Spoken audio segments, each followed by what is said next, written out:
Now, just because your father has a load of money doesn't mean you're a good F1 driver. In today's video, we are going to be taking a look at whether pay drivers are any good.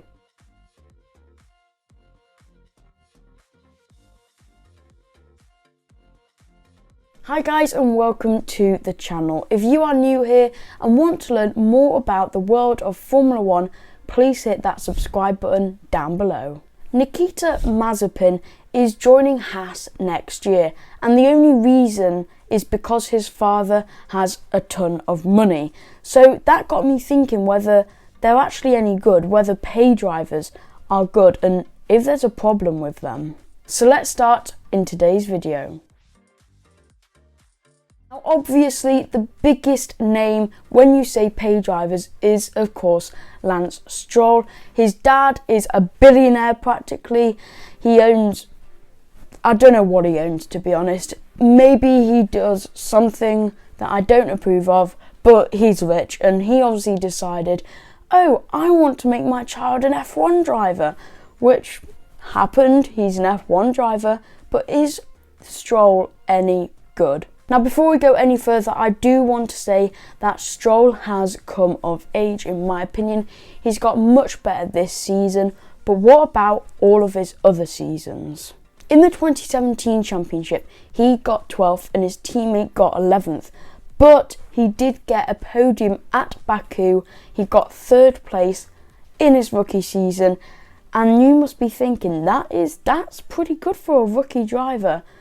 But then came next season. He finished 18th and his teammate finished 20th in the final championship.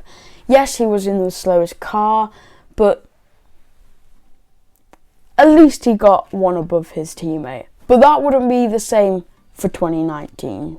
Because his wee papa took over Force India and named it Racing Point, so of course he would have his son Lance Stroll in it, and he finished 15th and his teammate finished 10th.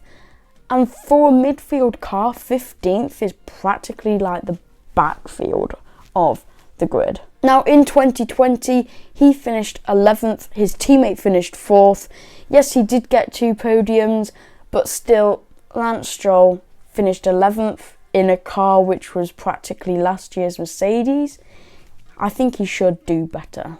So as a driver, is Lance Stroll actually any good as an F1 driver? Well, I think he does need some improvements, but he has improved since his previous years. So yes, I think he is a good F1 driver, but maybe not as much as others. And now the name which I said at the beginning of this video, Nikita Mazepin. Yeah, where do I start with this one? Because there was that incident on social media a week or so ago with the... Let's just move on. Now, his dad is a majority shareholder in Integrated Chemicals Company. I wonder what chemicals they make. But in the F2 Championship, he finished 5th and he had 2 wins and 4 podiums. His teammate finished 10th.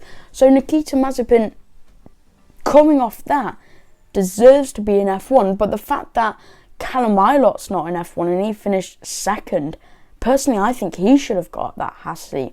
Much better driver, more experience, he's tested with those cars.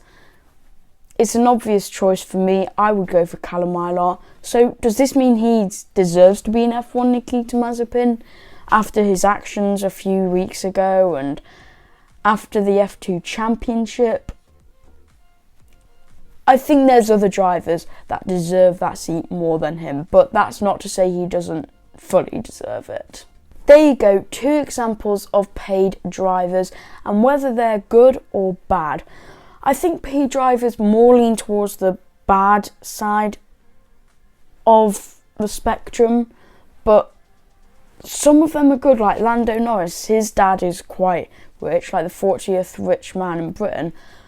But he's a really good F1 driver, so it depends whether they have the skill and the attitude to do well in Formula 1, and I think that's where Lando Norris wins out of all of the pay drivers.